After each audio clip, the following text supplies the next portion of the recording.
Hello everyone, आप सभी का मैथ्स एक्सप्रेसो में स्वागत है। क्वेश्चन नंबर 13, ये सपोज कर लिया आपका लाइट हाउस है। ये आपका परपेंडिकुलर है जहां से हम मेन फिगर को देखेंगे, और ये आपका वाटर लेवल है सी का। ठीक,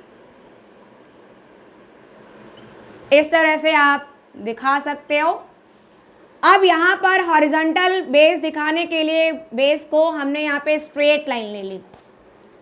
सपोज कर लिया कि पहली शिप जो है वो इस जगह पर आ रही है, तो शिप थोड़ी सा हम ड्रॉ कर लें, और नहीं तो आप सिंपल पॉइंट ले सकते हो। ये आपने ले लिया कि फर्स्ट शिप है और यहाँ पर आपका सेकंड शिप है। ठीक है, ये आपने पॉइंट्स के थ्रू रिप्रेजेंट किया, तो मैंने इसको ले लिया पॉइंट, यहाँ पर लेते हैं ए, और ये ले लिया पॉइंट बी। ठीक है, अगर और क्लियर करना चाहो परपेंडिकुलर तो आप इस लाइन को हाइड कर दीजिए। ये आपका लाइट हाउस है। यहाँ से हम जो पहला आपको दे रखा है शिप वो इस तरीके से है, और ये जो पॉइंट जिसको ऑब्जर्व कर रहे हैं यहाँ पर पॉइंट है आपका, सपोज कर लिया पी पॉइंट है। और जब दूसरी शिप को ऑब्जर्व कर रहे हैं तो आपका दूसरा पॉइंट हो गया, ये पॉइंट ले लिया हमने पॉइंट क्यू। क्लियर, इतना आपको क्लियरली शो हो रहा है। अब आपको यहाँ पर ऑब्जर्व कर रहे हैं इसको, यहाँ इस लाइट हाउस से, और ऊपर टॉप से जब हम ऑब्जर्व कर रहे हैं तो क्या बना रहे हैं, आपका एंगल ऑफ डिप्रेशन।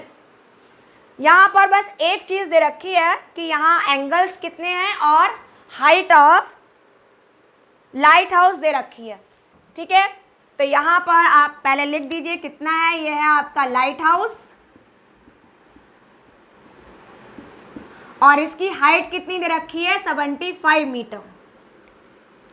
ये टू एंगल्स फॉर्म हो रहे हैं। ये वाला एंगल है आपका 30 डिग्री, क्योंकि ये डिस्टेंस ज़्यादा है बी पॉइंट से, बेस ऑफ लाइट हाउस से, और दूसरा एंगल है आपका 45 डिग्री। अब आपको निकालना है the distance between the two ships, तो आपको पी क्यू लेंथ ऑब्टेन करके दिखानी है। ये है आपका क्वेश्चन। ये एंगल ऑफ एलिवेशन मैंने कैसे लिख लिया ये और समझ लीजिए।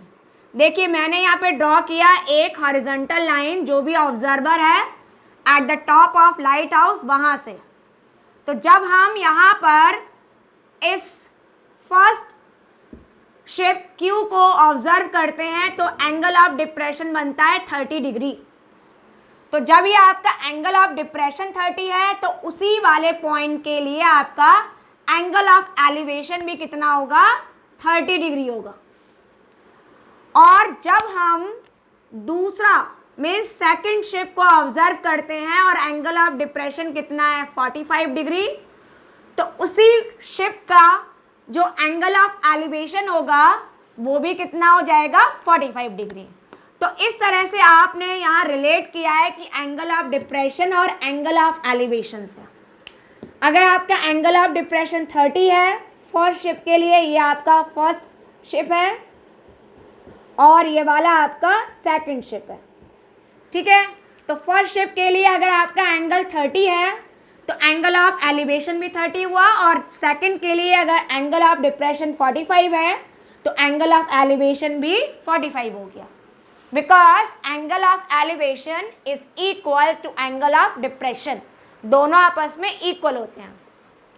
तो अब हमें क्या चीज़ फाइंड आउट करनी है, तो आपको यहाँ पर गिवन है हाइट ऑफ लाइट हाउस, और ये हमें दे रखा है 75 मीटर। डन। अब क्या करें, तो अब इसके आगे हमें वैल्यू ऑब्टेन करनी है to find distance between two ships P and Q। ये P पॉइंट है और ये Q पॉइंट है, तो आपको निकालना है द लेंथ PQ। कैसे निकालेंगे पी क्यू?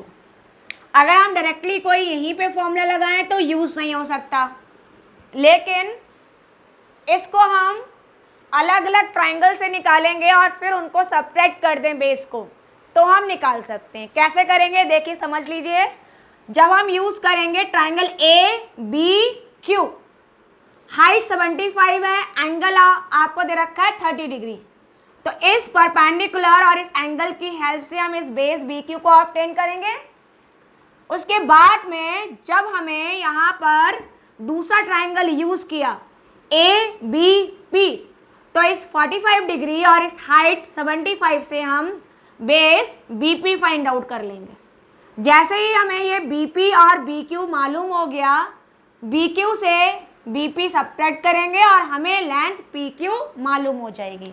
इसका मतलब ये है कि आपको ये वैल्यू कितनी लानी है, बी क्यू से आपको बी पी सब्ट्रैक्ट करेंगे तब पी क्यू मिलेगा। तो आपको जो मेन एम है वो ये है कि हमें बी क्यू और B P length find out करनी है। तो चलिए स्टार्ट करते हैं सॉल्यूशन।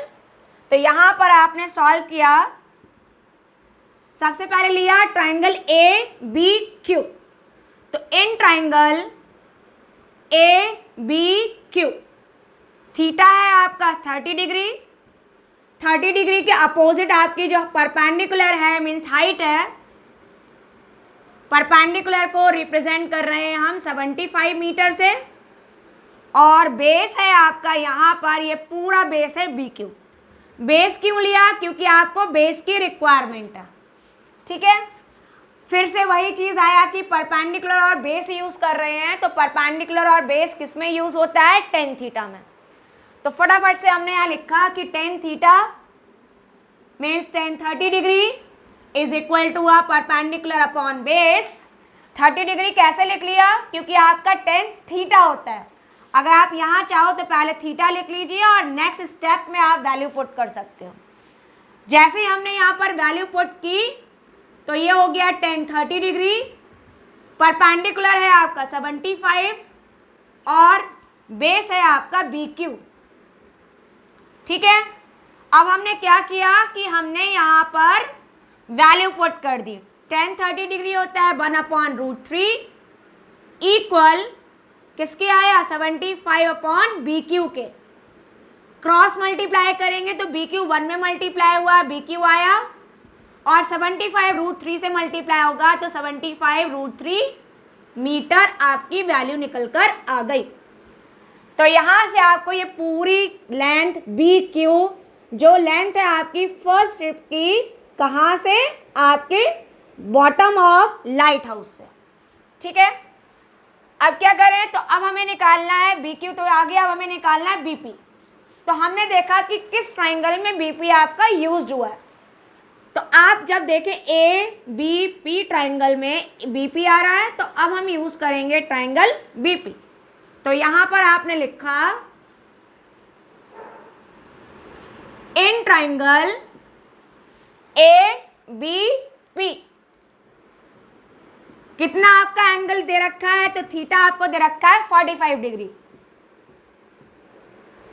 इस थीटा के अपोजिट 75 है, तो आपका परपेंडिकुलर हो गया 75, और अब आपका बेस हो गया, बेस कितना हो गया इस ट्राइंगल में? सिर्फ आपका बीपी, तो ये हो गया बीपी। तो फिर वही परपेंडिकुलर और बेस आया तो क्या होगा? 10 होगा, means 10 45 degree is equal to perpendicular upon base. 10 45 degree की वैल्यू पुट कर दें तो 10 45 डिग्री होता है आपका 1। परपेंडिकुलर कितना दे रखा है? 75, और बेस कितना है आपका? BP.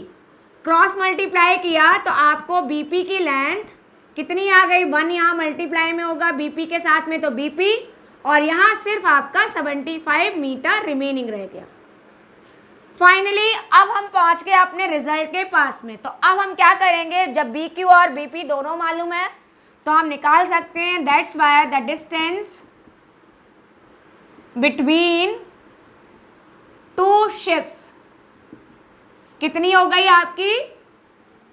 B Q minus B P. तो बी क्यू आपका कितना आया था? 75√3 और बीपी कितना आया 75। इन दोनों से हमने 75 जैसे ही कॉमन लिया, रिमेनिंग बचा यहाँ पर √3, क्योंकि 75 कॉमन चला गया तो कितना रह जाएगा, ओनली √3 रह जाएगा। और उसके बाद में कितना है आपका -1। तो ये हो गई आपकी distance between these two ships. ये अगर आप लिखना चाहो तो ये आपका क्या है, शिप है, और ये भी क्या है, शिप है। तो इनके बीच में कितनी डिस्टेंस है आपकी, PQ है। अगर हमसे बोला जाए कि फर्स्ट शिप की लाइट हाउस से डिस्टेंस कितनी है, तो कितना है आपका 75 √3, और सेकंड शिप की लाइट हाउस से डिस्टेंस कितना है, BP, वो है आपका 75, और दोनों शिप्स के बीच में डिस्टेंस कितनी है, 75 इंटू √3 - 1 मीटर। तो इस तरह से आपका ये क्वेश्चन नंबर 13 कंप्लीट हो गया।